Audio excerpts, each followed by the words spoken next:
नमस्कार, भारत लाइव देख रहे हैं आप। बिहार के राजनीति में उखाड़ कमार लगातार जारी है।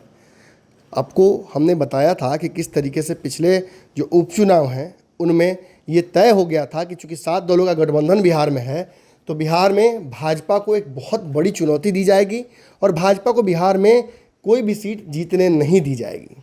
लेकिन दोनों सीटों के रिजल्ट के आने के बाद ये स्पष्ट हो गया कि जहां मोकामा में अनंत सिंह के वोट की लहर पर चढ़कर तेजस्वी जीते हैं, वहीं गोपालगंज में जहां उन्हें 7 दलों का वोट बैंक साबित करना था वहां पूरी तरीके से लड़खड़ा गए। वो जिस तरीके से गोपालगंज में हार हुई इसे भाजपा अपनी जीत मानकर लेकर चल रही है और जिस तरीके से मोकामा में वोटों का जो ट्रांसफ़र है वो उतना ही सीमित रह गया जितना कि अनंत सिंह लगातार लाते रहे। इस दोनों जगहों पर कहीं ना कहीं भाजपा अपनी जीत मानकर चल रही है। वहीं सबसे ज़्यादा जीत के बाद अगर कोई अपनी छाती फुला रहा है तो वो है चिराग पासवान। चिराग पासवान के वोट बैंक को लेकर भी लगातार ये बात बताई जा रही है कि उसका कहीं ना कहीं जो डिलीवरी होने की वजह से भाजपा बहुत मजबूत हुई है। लेकिन इतना ही नहीं है, बिहार की राजनीति में मुकेश सहनी ने भी इस बार के गेम को बहुत रोचक कर दिया था।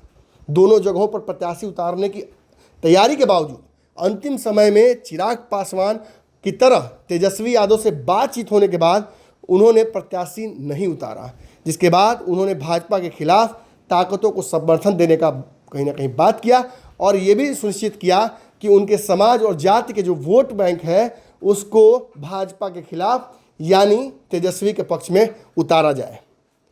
दोनों जगहों पर मुकेश सहनी ने जमकर कैंपिंग भी की, वोट भी मांगे और तेजस्वी यादव को जिताने की कोशिश भी की। रिजल्ट्स जैसे भी रहे हों, मुकेश सहनी की ईमानदारी और उनके कर्तव्यनिष्ठा पर सवाल खड़े नहीं किए जा सकते। शायद इसीलिए मुकेश सहनी ने कुढ़नी की सीट पर पहले ही दावा कर दिया। हालांकि ये सीट भी राजद की पारंपरिक सीट थी, इस पर जो जीते हुए विधायक थे वो भी राजद की तरफ से थे, लेकिन इस सीट पर दावेदारी जदयू की भी थी। ऐसी स्थिति में जब इस सीट को वापस जीतने की कोशिश और महागठबंधन की तरफ वापस लाने की कोशिश तेजस्वी यादव की जारी है, इसमें दावेदारियां जो हैं वो समस्या खड़ी कर रही है। आपको हमने बताया था कि जदयू की तरफ से मनोज कुशवाहा का नाम लगातार सामने आ रहा है। जो जीते हुए प्रत्याशी वहां से थे जिनकी विधायकी समाप्त हुई, उनकी भी पत्नी का नाम लगातार वहां आ रहा है। ऐसे में तेजस्वी यादव की पार्टी पर जदयू का दबाव है कि ये जो सीट है या तो वो छोड़ दें या फिर इस सीट पर जो प्रत्याशी है वो जदयू का दे दे। लेकिन मामला यहीं ख़त्म नहीं होता है। भाजपा के खिलाफ इस सीट पर लड़ने के लिए आवश्यकता होगी कि महागठबंधन एकजुट रहे और मुकेश सहनी जिनके समाज के वोटरों की संख्या बहुत ज़्यादा है यहाँ पर, उन्हें भी फिर से एक बार समझा बुझाकर इस तरफ रख लिया जाए।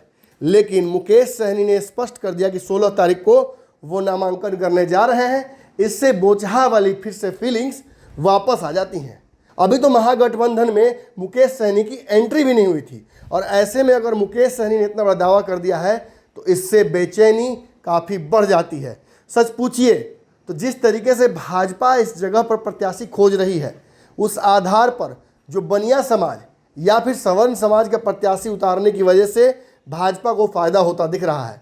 लेकिन जिस तरीके से उलझ रहा है मामला जदयू और राजद के बीच, यानी एक सहनी समाज के प्रत्याशी और दूसरा जो कुशवाहा समाज के प्रत्याशी हैं जिनका भी वोट बैंक अच्छा खासा है, इन दोनों के बीच वोट को लेकर अंतिम समय में फैसला नहीं होने की वजह से संशय की परिस्थितियां बन सकती हैं। वहीं मुकेश सहनी अगर उतारते हैं प्रत्याशी तो सहनी समाज का जो वोट बैंक है वो एक तरफ हो सकता है। ऐसे में सच पूछिए तो तेजस्वी यादव को एक नहीं, दो नहीं, बल्कि तीन चुनौतियों का सामना करना पड़ रहा है। एक तरफ उन्हें भाजपा से चुनाव तो लड़ना ही है, दूसरी तरफ उन्हें लगातार जो जदयू का दबाव है उसे भी झेलना है और अगर उस दबाव में वो प्रत्याशी बदल कर जदयू का प्रत्याशी देते हैं तो वो भी उनके समीकरण में काम नहीं करेगा।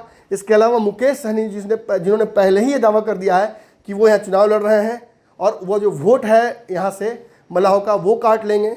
ऐसे में कहीं ना कहीं 3 तरफा लड़ाई पहले ही कुढ़नी में तेजस्वी यादव को झेलनी पड़ेगी।